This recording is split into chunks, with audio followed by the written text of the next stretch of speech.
Oh, good morning, YouTube.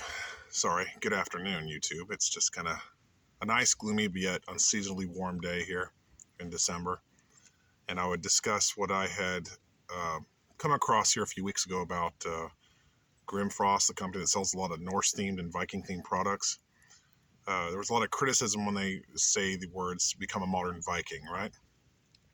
And first of all, most of the arguments were very sound. I mean, if you're really looking at a historical and authentic record regarding it, it's impossible to be modern Scandinavian pirates, in the sense of how it's presented, and you see a lot of people that obviously do a lot of LARPing that dress the period for good or for ill, and watch some of the cringe TV shows on Vikings and try to imitate something that's not there, which I think has um, good and bad it's got merits both good and bad, I think. Okay, obviously, like for instance, I'll give you an example. I ran into when I went to the Heaven Runestone a while back. There was a Viking festival going on there, and this guy shows up with his girlfriend, and he's decked out in medieval Scandinavian armor, and she's dressed kind of more Ren Fair princess. Okay, and this guy wearing armor, he's carrying a sword. It's really nice. It must have cost him some money, but he's a dork. I mean, in every sense of the word, he's a dork. And I hate to say this to some of you, but a lot of you guys fit this. All right, you guys really fit this. I could tell by the way he walks, way he moves, and if you become and some of you guys who are out there who are fighters know what I'm talking about. If you're martial artists or fight, you'll see how people walk. There's little nuances in movement that give away their balance, how they fight, how they think. This guy was totally not a fighter. Okay, had his little glasses. He was chubby. Kind of had to squeeze into that armor, and he did so, and he proposed to his girlfriend to marry him. And he's a little guy, and he couldn't fight his way out of a paper sack, but he's decked out like a medieval Scandinavian warrior. Okay, it almost seems comical when you look at it, but at the same time, I also see it as he was inspired. Okay, he could become a more effective warrior. He could become a more effective and capable person should he choose to take that route. He could find those pathways that make him a strong individual.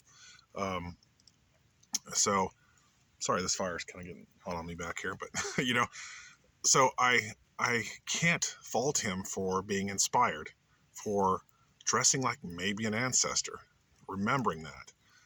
And that goes to say that when it comes to this notion of what a modern Viking is, I don't think, and I'm not going to speak for, say, Grimfrost or anybody else, I don't think they're meaning it in such a literal sense that we want to tear down and criticize.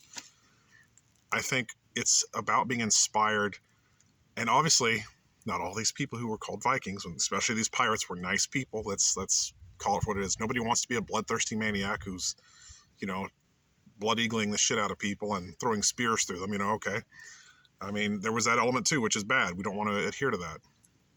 But there was also this element of powerful wisdom through this Germanic paganism, which extends throughout continental Europe.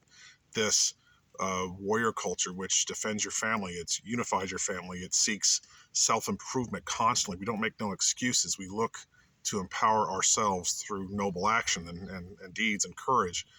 So that in itself is very inspiring to become a part of. It's something to be inspired by and to become a part of.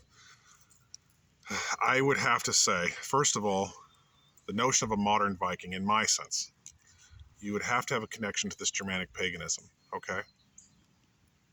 You would have to have that sense, possibly that ancestry. Now, that's not saying that all these attributes that are positive I've seen it are unique to Germanic people. No, that's not what I'm saying. I'm not saying we should necessarily gatekeep according to race like some people say. I think, but I do think there's more authenticity with people. This is obviously, if you're an indigenous European, this is your ancestry, your heritage. Just like I don't want to push any sense of I would not want to say to Native Americans, hey, I'm going to be a part of your tradition, and whether you like it or not, and you're racist if you block me. I wouldn't say that. I would understand that they are a modern extension of their family line, okay? Pardon me for a second as I wait for a car to zip by my lonely road out here. It's a Sunday afternoon, and obviously the local Christian inbred drug baby degenerates are done with their sanctimonious church services, and now they want to go and throw beer bottles and do drugs. So that tends to be a problem. That's a video for another day, by the way. I've got a lot to say about that shit. So, getting back to my point, there is it's almost like a family history. You know, I could not go back to somebody and insert myself into their family photo albums that they've kept for generations and say I fit. That doesn't necessarily work. Again, not trying to gatekeep for racial reasons. I think people seek wisdom from all directions. Hey, I like a lot of Asian ideas and concepts. I like good ideas are found all over the world in different cultures, and there's a lot of areas that do cross over. So that being said, though, I think it is part of an extended family line. Okay, so I'm a little focused on that. Going beyond that, I think what appeals to people about the notion of Vikings, especially in this modern era, is that in the past, these people symbolize a fearless, almost rebelliousness, a willingness to get out there and explore, to take their destiny in their own hands. That's really what so much of it is. I think that's really the main inspiration.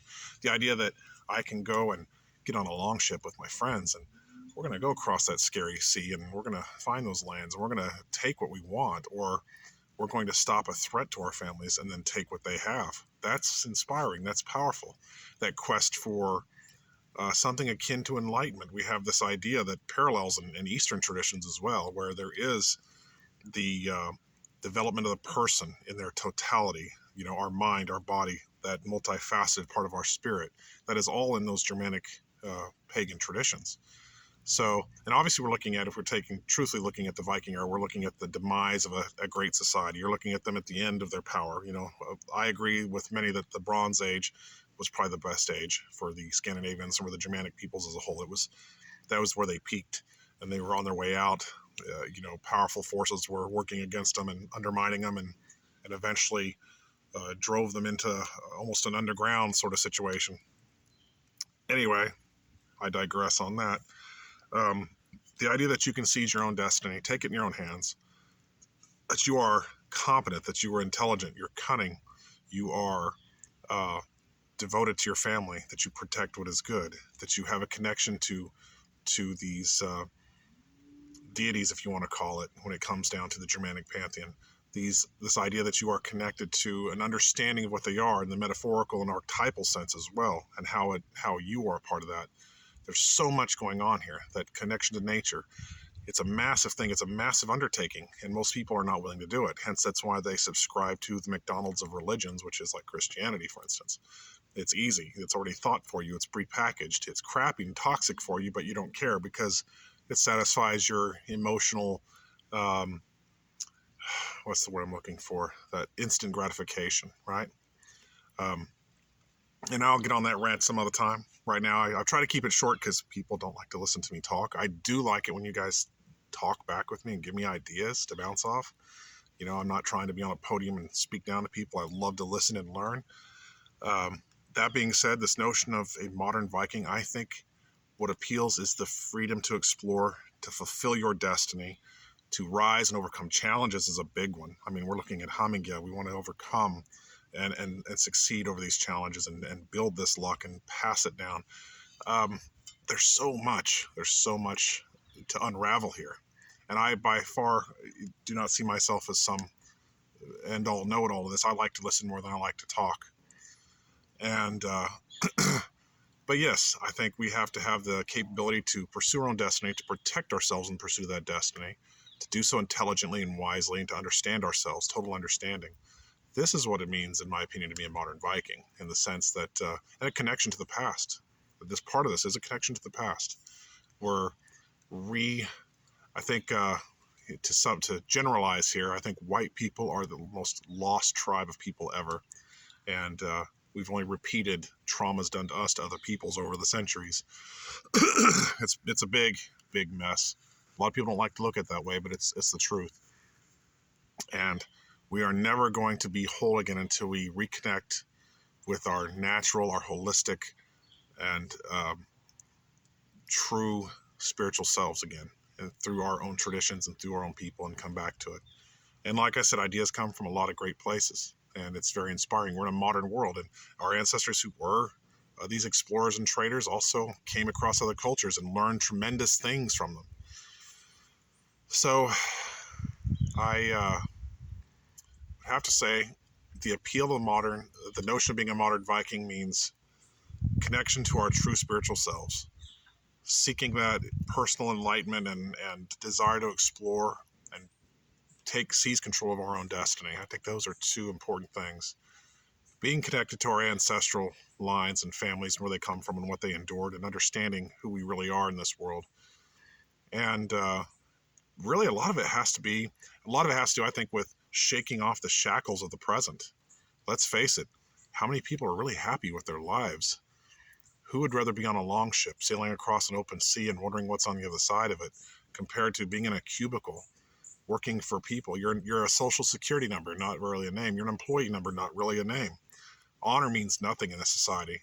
If you're honorable, you're punished repeatedly for it. Dishonorable scumbag, lawyer, politician, douchebags run this shit, okay? Greedy, self-serving merchants run this shit. And we can't really do anything about it. Well, we can, but that has its own risk at this time. At this point in time, it doesn't feel right. I have a feeling someday the gloves will come off and people will be who they are meant to be again. And honorable people can rise and true leaders can rise, not this system of prostitutes and scumbags and villainy that we got going on now, right?